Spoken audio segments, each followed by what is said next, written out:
সুপ্রিয় চাকরি প্রত্যাশী বন্ধুরা, জব এক্সাম মেট বিডি চ্যানেলের পক্ষ থেকে আপনাদের সবাইকে স্বাগতম জানাচ্ছি। আজকে আমরা আলোচনা করব বিভাগীয় নির্বাচনী বোর্ড ঢাকা এর অধীনে জেলা প্রশাসকের কার্যালয় নারায়ণগঞ্জে রাজস্ব বিভাগের যে জনবল নিয়োগ পরীক্ষা হলো 24 অক্টোবর 2025 তারিখে তার সম্পূর্ণ প্রশ্ন ব্যাখ্যা সহ সমাধান নিয়ে। আমাদের চ্যানেলে সিভিল সার্জনের কার্যালয়ে স্বাস্থ্য সহকারী পদের নতুন অনলাইন কোর্স শুরু হবে আগামী 7 নভেম্বর। আপনারা চাইলে স্ক্রিনে দেখানো নম্বরে আমাদের সঙ্গে যোগাযোগ করতে পারেন। তো প্রথমেই বাংলা ছিল 25 নম্বরে, বলছে প্রকৃতি ও প্রত্যয় নির্ণয় করুন। কর্তব্য এটা হচ্ছে ক্রিযোগতব্য, মানব মনোযোগ মূর্ধন্য শয়ে মূর্ধন্য, আর দৈনিক হচ্ছে দিনযোগ ইক দৈনিক। এক কথায় প্রকাশ, প্রা থেকে মাথা পর্যন্ত আপাদমস্তক, নষ্ট হওয়ার স্বভাব যার নশ্বর, কি করতে হবে তা বুঝতে না পারা কিং কর্তব্য বিমূঢ়। 3 বলছে অর্থসহ বাক্য রচনা করুন। কেতা দুরস্থ, এটার অর্থ হচ্ছে পরিপাটি। স্কুলে সবসময় কেতা দুরস্থভাবে যাওয়া উচিত। চীনে যোগ অর্থ নাসরবান্দা, টাকা নেওয়ার জন্য সে চীনে যোগের মতো লেগে রইল। রাঙ্গামূল, এটা অর্থ হচ্ছে সুন্দর কিন্তু গুণহীন। রাঙ্গামূল মানুষের সাথে মেশা উচিত নয়। শুদ্ধ বানান লিখুন। প্রথমে ছিল বুৎপত্তি, এটা হবে বয়ে হস্যকার জফলা খণ্ডেত্ব পতয়তয় হস্যি বুৎপত্তি। দোষণীয় হবে দূষণীয়, দয়া দীর্ঘকার মূর্ধন্যস্ব মূর্ধন্য নয় দীর্ঘ অন্তস্থ। এবং শ্রদ্ধাঞ্জলি বানান তালব্য শয়রফলা দয় ধয় আকার ইয় বর্গের জ লয় হস্যি। আর আভ্যন্তরীণ বানান হবে স্বরেয় ভয়জফলা দন্ত নয়তয় রয় দীর্ঘি মূর্ধন্য অভ্যন্তরীণ। 5 বলছে চোরাবালি কাব্যগ্রন্থ কার লেখা? কবি বিষ্ণুদে। আমি কলম দিয়ে লিখি, এখানে কলম কোন কারকের উদাহরণ? এটা হচ্ছে করণ কারক। জমিদারের সঠিক স্ত্রীলিঙ্গ কোনটা হবে? এটা জমিদারনি। সব ঝিনুকে মুক্ত মেলে না, এখানে ঝিনুকে কোন কারকে কোন বিভক্তি? যেহেতু মুক্ত ঝিনুক থেকে হবে, সুতরাং এটা হবে অপাদান কারকে সপ্তমী বিভক্তি। সুশিক্ষিত লোক মাত্রই স্বশিক্ষিত উক্তিটি কার? প্রমথ চৌধুরী। প্রভাত চিন্তা, নিভৃত চিন্তা, নিশীথ চিন্তা, এই গ্রন্থগুলোর রচয়িতাকে? কালীপ্রসন্ন ঘোষ। বাংলা একাডেমি থেকে প্রকাশিত ত্রৈমাসিক পত্রিকার নাম কি? ধান শালিকের দেশ।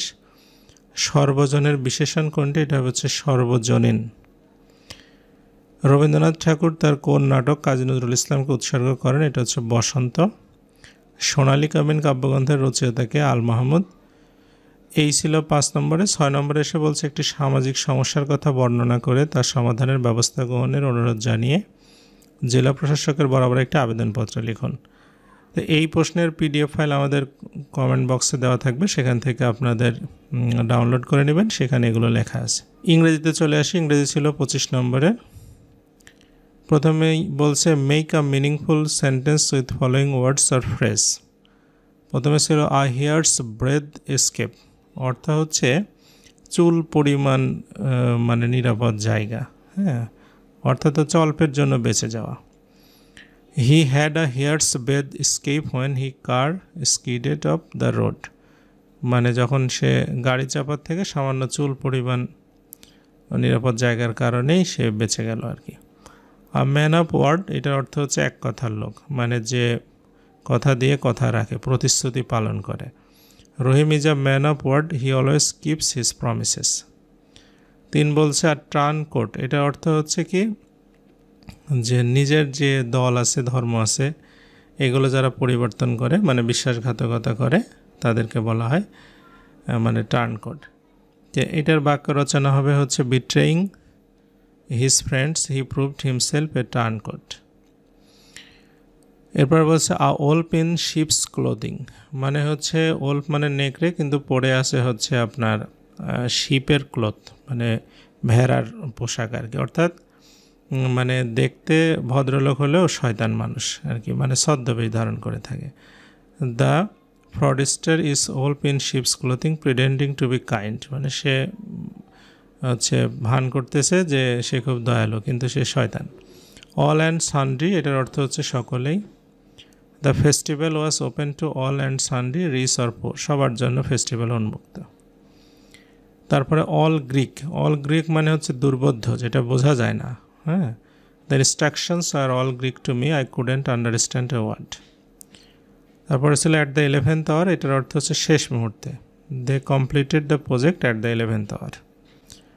এরপরে 2 নম্বর ছিল transform the following sentences as directed in the bracket. প্রথমে বলছে হি ফ্লিজেস আস, এটা প্যাসিভ করতে হবে। তো এই ক্ষেত্রে হচ্ছে আমরা উইটাকে সামনে নেব, অর্থাৎ we are placed with him. তারপরে he said the train reached at 9, এটা ইনডিরেক্ট করতে হবে। তো এটা হবে said that the train had reached at 9। তারপরে ছিল হি অ্যাডমিটেড হিজ গিল্ট, এটা কমপ্লেক্স করতে হবে, এটা হবে he admitted that he was guilty. তারপর walk carefully lest you should fall, এটা কম্পাউন্ড করতে হবে, তো 2টা বাক্য করলে হবে। তো এটা হবে হচ্ছে walk carefully or you will fall. তারপরে he is always on time, এটা নেগেটিভ করতে হবে, হি ইজ নেভার লেট, মানে সে কোনো সময় দেরি করে না। এরপরে হচ্ছে স্পেলিং ছিল 10টা। তো প্রথমে ছিল লেফটেন্যান্ট বানান, লেফটেন্যান্ট বানান হবে LIEUTENANT লেফটেন্যান্ট। তারপর ডায়রিয়া বানান DIARRHOE, গ্যারান্টি বানান হচ্ছে GUARANTEE, মিসিসিপি বানান MISSISSIPPI, মিলেনিয়াম বানান হচ্ছে MILLENNIUM, hierarchy HIER higher ARCHY hierarchy, আর প্রিভিলেজ বানান হচ্ছে PRIVILEG। তারপর ছিল এন্টারপ্রেনার বানান হচ্ছে ENTRPRENEUR, প্লে রাইট বানান হচ্ছে PLAYWRIGST, এবং এক্সাজারেট বানান হচ্ছে EXAGGERAT, এক্সাজারেট মানে অতিরঞ্জিত। এরপরে আসি হচ্ছে ফিল ইন দ্য গ্যাপ ছিল, একটা প্যাসেজ প্রিপোজিশন ছিল, বলছে a good student is font dash books, তো এটা হবে ফন্ট অফ বুকস, মানে সে ভালো ছাত্র, বইয়ের প্রতি খুব আগ্রহ থাকে। হি অ্যাডহিয়ার্স হিজ স্টাডিজ, সে পড়াশোনার সাথে লেগে থাকে, to his studies. He always tries to catch a brilliant figure dash the examination, in the examination, সে পরীক্ষায় একটা ভালো রেজাল্ট করতে চায়। He never deviates from his duties because success depends on hard work, সে কখনো তার ডিউটি থেকে ডেভিয়েট হয় না, কারণ সে জানে যে হচ্ছে মানে পরিশ্রমই সফলতার চাবিকাঠি, মানে সফলতা নির্ভর করে কঠোর পরিশ্রমের উপর। 5 নম্বর হচ্ছে write an application to the deputy commissioner for establishing a language club in your school. তো এইটা আমাদের PDF ফাইলে দেওয়া থাকবে, সেখান থেকে আপনারা নিয়ে নিতে পারবেন।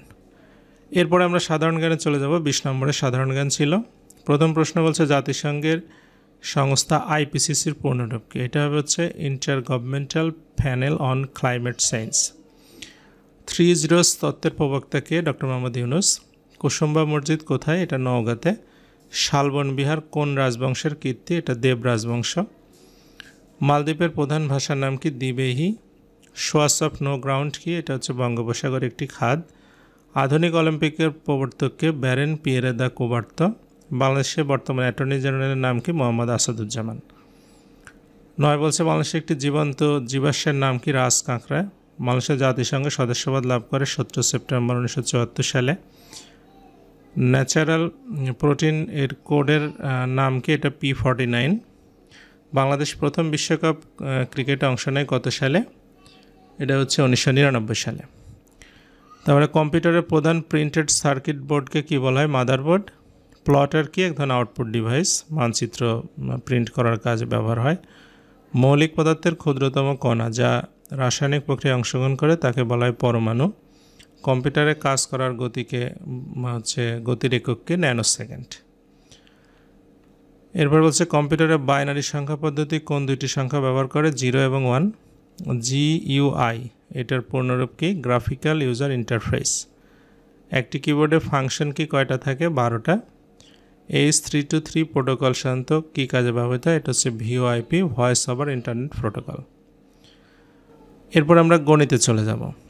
1 নম্বর প্রশ্ন ছিল 0.4 গুণন 0.2 গুণন 0.8 এর গুণফল কত হবে। তো এটা গুণ করার ক্ষেত্রে প্রথমে আমরা দশমিকগুলো তুলে দেব, 4/10, 2/10 এবং 8/10, অর্থাৎ 8 দুগুণে 16, 4 16 64, 64/1000 হবে। 1000 দিয়ে 64কে ভাগ করলে 0.064 হবে। আচ্ছা, এরপরে 2 নম্বরে যাই, বলছে 0.9 cube plus 0.4 cube divided by 0.9 plus 0.4, এইটা আমাদের সমাধান করতে হবে। তাহলে এখানে আমরা হচ্ছে এ কিউব প্লাস বি কিউবের উৎপাদকের সূত্র লিখব, এ প্লাস বি অর্থাৎ 0.9 প্লাস 0.4 আর 0.9 স্কোয়ার মাইনাস 0.9 গুণন 94 প্লাস 0.4 স্কোয়ার, আর নিচে হচ্ছে 0.9 প্লাস 0.4 যেটা সেটাই থাকবে। তাহলে আমাদের সুবিধা হবে হচ্ছে 0.9 প্লাস 4, 0.9 প্লাস 4টা কেটে যাবে, থাকবে হচ্ছে 0.9 square minus 0.9 into 0.4 plus 0.4 square. তো এইটাকে আমরা যদি স্কোয়ার করি তাহলে 0.81 হবে, 9 আর 4 গুণ করলে 36 আর 0.4 স্কোয়ারে 0.16। তো এগুলো যদি আমরা যোগ করি 0.97 থেকে 36 বাদ দিলে এটা হবে হচ্ছে 0.61, এটাই উত্তর। তারপরে 3 নম্বর প্রশ্নে যাই, বলছে যে 125 তারপরে √5 পাওয়ার 2x ইকুয়াল টু 1 হলে x এর মানটা কত। তো এইটাকে আমরা প্রথমে 125কে ভাঙবো, 5-এর পরে কিউব দেবো আর এটা রুটটা উঠাই দেবো, তাহলে 2x/2 হবে। তাহলে হচ্ছে 2 কেটে গেলে 5 পাওয়ার 3 into 5 power x equal to 1, তাহলে 5 পাওয়ার 3 প্লাস x হবে ইকুয়াল টু 1, তাহলে x এর প্লাস 3 ইকুয়াল টু 0 হবে, কারণ 5 পাওয়ার 0 ইকুয়াল টু 1 হয়, তাহলে x এর মানটা হবে হচ্ছে 3। 4 নম্বর প্রশ্নে বলছে যে একটি সংখ্যার 30% থেকে 30 বিয়োগ করলে বিয়োগফল 30 হবে, তাহলে হচ্ছে সংখ্যাটি কত। তা আমরা ধরে নিই যে সংখ্যাটা হচ্ছে আপনার x, তাহলে x এর 30% থেকে 30 বিয়োগ করলে 30 হবে, তাহলে 30x/100 হবে, আর এই 30 ডান পাশে নিয়ে গেলে 30 30 60 হবে, 30 দিয়ে 60কে ভাগ করলে 2 হবে, x এর মান 200, তার মানে সংখ্যাটা হচ্ছে 200। 5 নম্বর বলছে যে 4 অঙ্কের বৃহত্তম সংখ্যা থেকে 3 অঙ্কের ক্ষুদ্রতম সংখ্যা বিয়োগ করলে বিয়োগফল কত হবে। তাহলে আমাদের 4 অঙ্কের বৃহত্তম সংখ্যাটা আমাদের আগে লিখতে হবে হচ্ছে 4টা 9, আর 3 অঙ্কের ক্ষুদ্রতম সংখ্যা হচ্ছে 100। এই 9999 থেকে আমরা যদি 100 বিয়োগ করি তাহলে 8899 হবে, 9899 হবে। আচ্ছা, তারপরে 6 নম্বর আসি। 6 নম্বর বলছে যে 8, 11, 17, 29, 53 এর পরবর্তী যে সংখ্যা সেটা কত হবে। তো এখানে আমাদের বুঝতে হবে যে 11 থেকে 8 বাদ দিলে 3 হবে, মানে 3 বৃদ্ধি পেয়েছে, পরেরটাতে 6 হচ্ছে মানে 6 বৃদ্ধি পেয়েছে, তারপরে 12 বৃদ্ধি পেয়েছে, তারপরে আপনার 24 বৃদ্ধি পেয়েছে, এবার 48 বৃদ্ধি পাবে, তাহলে 53 আর 48 যোগ করলে 101 হবে। এরপরে আমরা হচ্ছে 7 নম্বরে যাই, বলছে একটি সমচতুর্ভুজের ক্ষেত্রফল নির্ণয়ের সূত্র কি। সমচতুর্ভুজ মানে রম্বস, তার মানে রম্বসের ক্ষেত্রফল হচ্ছে হাফ গুণন কর্ণদ্বয়ের গুণফল। 8 নম্বর বলছে 0.0001 এর বর্গমূল কত। তো 0 এইটাকে আমরা হচ্ছে রুটের মধ্যে লিখে নেব, এটা দশমিক যদি তুলে দিই তাহলে উপরে 1 নিচে হবে 1000, তো 1000-এর রুট করলে 1/100 হবে, 1/100 মানে হচ্ছে 0.01, এটা হচ্ছে উত্তর। এরপরে 9 বলছে যে একটি গাড়ির চাকা যদি মিনিটে 90 বার ঘুরে তাহলে 1 সেকেন্ডে চাকাটি কতবার ঘুরবে। তো মিনিটে 90 বার মানে একবার ঘুরলে যাবে 360 ডিগ্রি, তাহলে 90 বার ঘুরলে হবে হচ্ছে 360 গুণন 90, এটা হচ্ছে 60 সেকেন্ডে। তাহলে আমরা যদি 1 সেকেন্ডে বের করতে চাই এইটাকে আমরা হচ্ছে 60 দিয়ে জাস্ট ভাগ করে দেব, তাহলে হয়ে যাবে 540 ডিগ্রি। আচ্ছা, 10 নম্বর বলছে যে একটি বর্গাকার বাগানের ক্ষেত্রফল 1 হেক্টর, বাগানের পরিসীমা কত। তা আমরা মনে করি যে বাগানের হচ্ছে এক বাহুর দৈর্ঘ্য ধরে নিলাম হচ্ছে x মিটার, তাহলে 1 হেক্টরে আমরা জানি 10,000 বর্গমিটার, তাহলে ক্ষেত্রফল হচ্ছে x² ইকুয়াল টু 10,000 বর্গমিটার হবে। তাহলে x এর মানটা 10,000-এর উপর রুট করে দিলে x এর মান হবে হচ্ছে 100, তার মানে এক বাহু হচ্ছে 100। তাহলে এক বাহু যদি 100 হয় তাহলে হচ্ছে পরিসীমা হবে হচ্ছে 4 গুণন 100, 400। 11 নম্বর বলছে নীরব ও তপনের আয়ের অনুপাত 4:3, তপন ও রবিনের আয়ের অনুপাত 5:4, নীরবের আয় 120 টাকা হলে রবিনের আয় কত। নীরব ও তপনের আয়ের অনুপাত হচ্ছে 4:3, আর তপনও হচ্ছে রবিনের আয়ের অনুপাত হচ্ছে 5:4। তাহলে আমরা নীরব ও তপনের আয়টাকে যদি আমরা হচ্ছে 5 দিয়ে গুণ করি তাহলে 20:15 হবে। তপন আর রবিনের আয়টাকে যদি আমরা আপনার 3 দিয়ে গুণ করি তাহলে হচ্ছে 15:12 হবে। তাহলে আমরা একটা অনুপাত পাচ্ছি যে নীরব, তপন ও রবিন মিলে হচ্ছে 20, 15 আর 12। তো এখানে নীরবের আয় দেওয়া আছে 120 টাকা, নীরবের অনুপাত হচ্ছে আপনার 20, তাহলে 120কে 20 দিয়ে ভাগ করে রবিনের অনুপাত হচ্ছে 12 দিয়ে গুণ করলে হবে 72 টাকা, এটাই হবে উত্তর। এরপরে 12 বলছে যে একটি মোটরসাইকেল 12% ক্ষতিতে বিক্রয় করা হলো। যদি বিক্রয় মূল্য 1200 টাকা বেশি হতো তাহলে 8% লাভ হতো। মোটরসাইকেলটির ক্রয় মূল্য কত? তাহলে আমরা মনে করি হচ্ছে মোটরসাইকেলটির ক্রয় মূল্য যদি 100 টাকা হয় তাহলে 12% ক্ষতিতে বিক্রয় মূল্য হবে 100 টাকার থেকে 12 টাকা বাদ দিলে আপনার হচ্ছে 88 টাকা। আর হচ্ছে ক্রয় মূল্য যদি আবার 100 টাকা হলে 8% লাভে বিক্রয় করলে হবে হচ্ছে 100 টাকার সাথে 8 টাকা যোগ হয়ে 108 টাকা। তাহলে এই যে বিক্রয় মূল্যের পার্থক্য হলো কত? আমাদের হচ্ছে এখানে 20 টাকা। তো বিক্রয় মূল্যের পার্থক্য যদি 20 টাকা হয় তখন হচ্ছে আমাদের ক্রয় মূল্য 100 টাকা। 1 টাকা হলে পার্থক্য হচ্ছে 100/20 টাকা, আর আপনার হচ্ছে 1200 টাকা হলে পার্থক্য, এটার সাথে আমরা 1200 গুণ করব, তাহলে 6000 টাকা হবে হচ্ছে আমাদের ক্রয় মূল্য। আচ্ছা, 13 নম্বর বলছে একটি আয়তক্ষেত্রের দৈর্ঘ্য 18 সেন্টিমিটার, প্রস্থ 10 সেন্টিমিটার। আয়তক্ষেত্রটির দৈর্ঘ্য বৃদ্ধি করে 25 সেন্টিমিটার করা হলো। আয়তক্ষেত্রটির প্রস্থ কত হলে ক্ষেত্রফল অপরিবর্তিত থাকবে? আয়তক্ষেত্রের দৈর্ঘ্য দেওয়া আছে 18 সেন্টিমিটার, প্রস্থ দেওয়া আছে 10 সেন্টিমিটার। তাহলে ক্ষেত্রফল কত হবে? তাহলে দৈর্ঘ্য গুণন প্রস্থ করলে হচ্ছে 180 বর্গ সেন্টিমিটার। এখন বৃদ্ধি করার পরে আয়তক্ষেত্রের হচ্ছে দৈর্ঘ্য হবে 25 সেন্টিমিটার, প্রস্থটা কত হবে জানি না, ধরে নিলাম x। এখনও ক্ষেত্রফল হবে 25x, এইটা 180, অর্থাৎ x এর মানটা হচ্ছে 7.2 হবে। তাহলে নতুন প্রস্থটা হবে 7.2 মিটার। এরপরে 14 বলছে যে যদি x + 1/x = 5 হয় তবে x² + 1/x² এর মানটা কত হবে? তাহলে আমাদের x² + 1/x² এর সূত্র আমরা লিখে ফেলব। এটা হবে x + 1/x - 2x 1/x, অর্থাৎ 5² মাইনাস হচ্ছে 2, তাহলে আপনার 25 থেকে 2 বাদ দিলে 23 হবে উত্তর।